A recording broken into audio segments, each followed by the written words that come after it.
Hello and welcome to the Desire to Learn or D2L tutorial for quizzes. Now it's not a trick question. Quizzes actually cover just quizzes. Quizzes, exams, tests, these are all forms of assessing your learning, so they all fall under the quiz. So if you go to the course menu underneath the sample course banner, you will see the hyperlink for quizzes when you left click on that. This is the fastest and quickest way to get to quizzes. You will see the list of current quizzes. So again, this is up to your instructor. They can hide these if they want, or they can actually have them all out.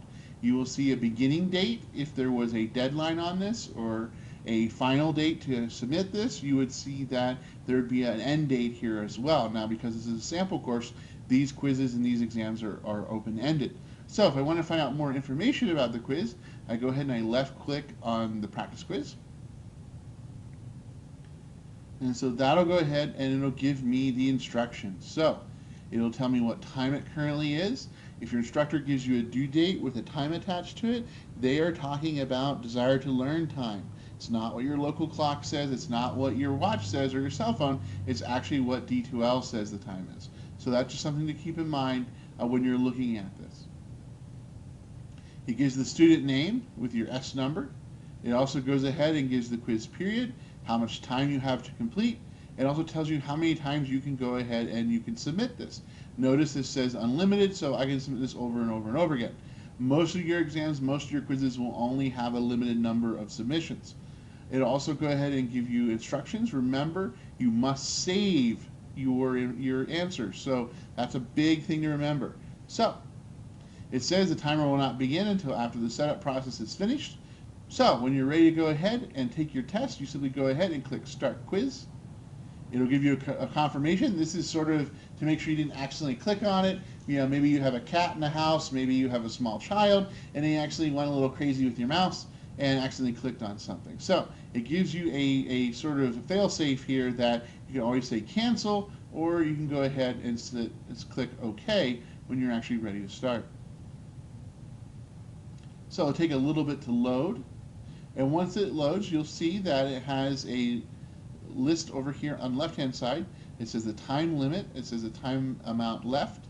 It shows which attempt you're in. It gives you your student name. It tells you the number of questions that you have. It also shows whether or not you have saved them or unsaved them. Notice the little legend under here. If it's a blue disk, it means you've saved it. If it is a gray disk, it means you haven't saved anything. So we have the first question. How quickly will the instructor get graded assignments and exams back to the student after the due date? So if you read the syllabus or you read the introduction, the answer to this one, of course, would be 1 week. When you're ready and you have happy with your answer, you go ahead and you click Save all the way over on the right-hand side.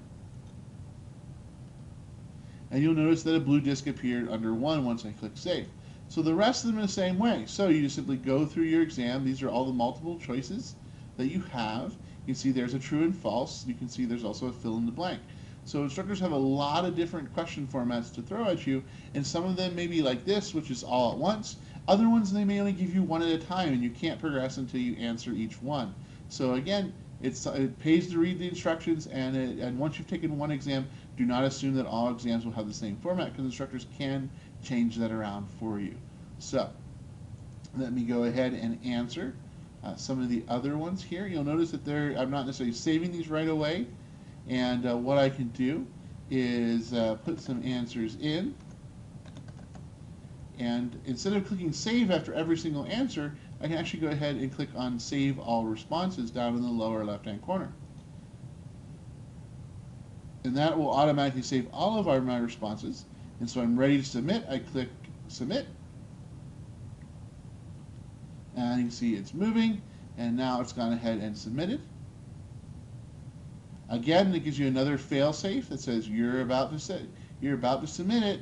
So if you want to change your response, simply click on the question number. So there's no back button here. You would never use your back button on your browser. Instead, what you do is you simply will click on the question that you want, and it gets you back into the exam. So once you're ready and once you're satisfied you've answered the questions correctly, you click to go to Submit Quiz. Again, it gives you another chance in case you accidentally clicked on it. Once you're ready, you click Submit. It gives you yet another chance to save yourself from yourself. You click yes, and ta-da! Now you have the answer. So you have the submission. Notice this is already graded for you, so you can click view feedback. So this is things that the instructor, these are questions that the instructor has the ability to give you answers right off the bat. So as soon as you get it, it gets filled out. So looks like I got the first one correct. I got the second one correct. I got the third one correct. Let's see. Oh, I missed the fourth one. Oh well, can't be perfect. And you can also go ahead and say a 900 points. So I got that one correct as well. So out of 5 points, I got 4. You see my overall grade right down here. And so it gives me that information right then and there. So this is very common if the instructor has a quiz or an exam that's set up to be self-grading. Now, if your instructor is giving you stuff where you're writing paragraphs, definitions, different things like that, most likely you will not get immediate feedback. You'll have to wait until the instructor grades that quiz or that exam. So the other thing you should look at is you can also look at grades, because once you've taken a quiz, you'll be able to see grades, and it would be updated here. Because there's unlimited number of submissions, you're seeing that the grades aren't necessarily showing up here right away. So again, the instructor would typically review it again, just simply as a fail-safe, and then enter the grades again. So pretty much that's to make sure that the quiz didn't take off points because maybe you didn't spell a word exactly correctly, or maybe you didn't put it in the correct format the instructor wanted, different things like that. So that's the example of the quizzes. Example of the exams are just simply larger quizzes. They're very similar to what they have, just simply more questions. Another way to go ahead and get access to the quizzes is to go through the content tool. So you click on content, which is under the sample course banner. And the content tool is simply the way the instructor will chunk out your class. So you'll see units or you'll see weeks that you can see. And most times the quizzes pretty much are readily available and readily identifiable because they'll say things like practice quiz or they'll say exam 1. So there's some different things that you can look at and see, like down here under week 5, you can see there's exam 1. So there's different things that as you walk through, there's going to be different types of quizzes that you're going to have exposure to.